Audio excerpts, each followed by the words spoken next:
Ciao, salve a tutti. Dopo il tuo legame con un narcisista, come riplasmare la tua mente? Cosa comporta avere una relazione tossica con un manipolatore sentimentale? Lo abbiamo visto nel video cosa rischia la partner di un narcisista maligno o perverso sul canale 2D Narcisismo e Amore, quali sono i danni psicologici, ma anche molte volte fisici, psicosomatici e psicofisici che ti può procurare un legame tossico.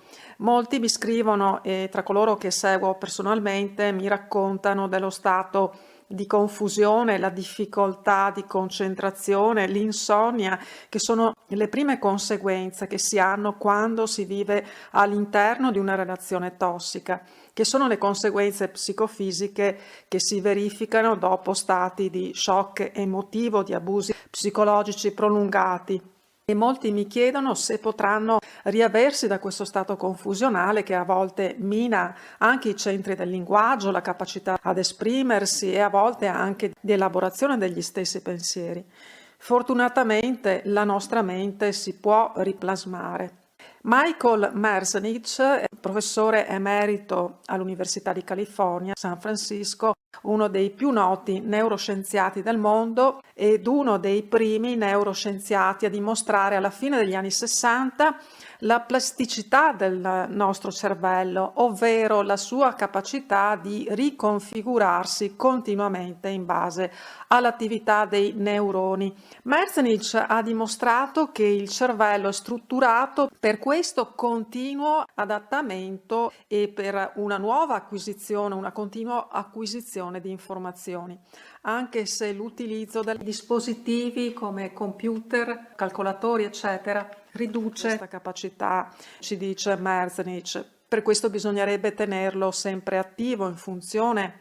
Si è riscontrato una correlazione, ad esempio, negli ultimi tempi, del fatto che le persone più socialmente attive, con una maggiore attività intellettuale, sono meno propense a sviluppare patologie degenerative come l'Alzheimer.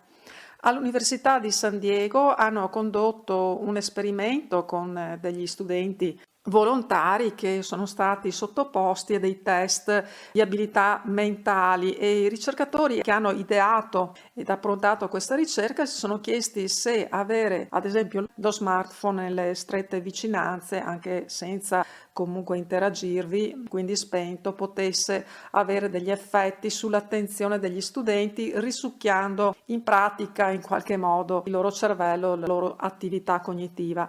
La risposta è sì, hanno svolto in modo nettamente migliore le loro attività e i compiti che sono stati loro affidati coloro che ce l'avevano sotto gli occhi lo smartphone e sono stati quindi in grado di concentrarsi meglio, di svolgere in modo molto più efficiente i loro compiti cognitivi.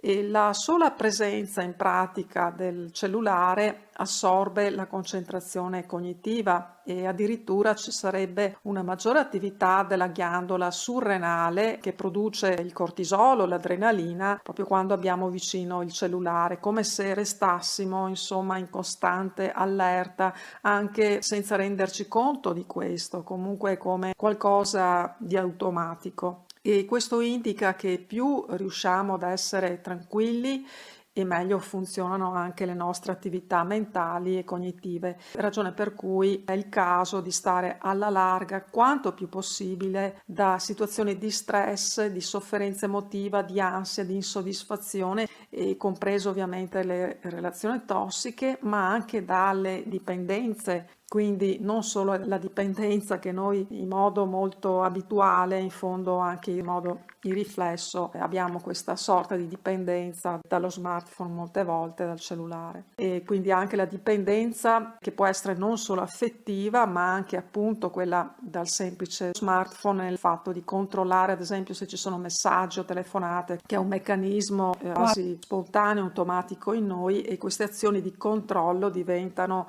un po' alla volta, finiscono per diventare ossessive e compulsive, questo ci dicono questi studi, senza contare chi è all'interno di una relazione tossica ed ha sviluppato una dipendenza affettiva che appunto in questo caso diventa ancora più grave, l'ossessione, la compulsione e le relative ovviamente conseguenze e rischi.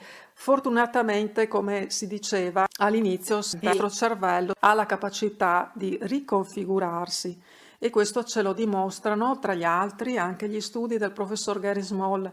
È stato in pratica il primo a dimostrare come i circuiti neuronali cambiano in risposta, ad esempio, all'uso di internet, ed emerge come i circuiti neuronali che si attivano sono molto più numerosi. C'è una particolare citazione dei circuiti neuronali del lobo frontale, ma più si passa tempo su un'unica attività, se ne trascurano comunque altre, ci dice il professor Small. E questo accade anche nelle dipendenze di diverso tipo, quindi anche le dipendenze affettive. C'è una riformattazione, secondo Gary Small, non sempre positiva, quindi perché si vanno appunto ad attivare sempre certi circuiti a scapito di altri. Però fortunatamente c'è la capacità del nostro cervello di riconfigurarsi, che è molto grande, possiamo confidare in questa capacità.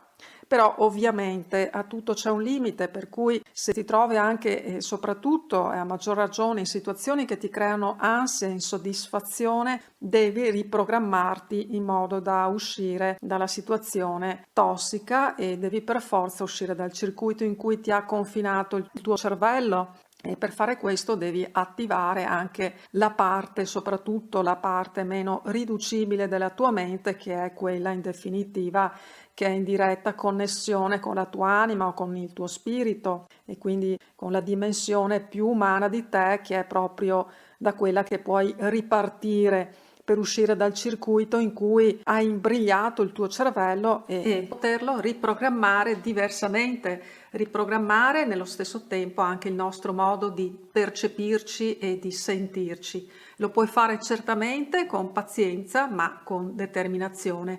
Questa non può mancare.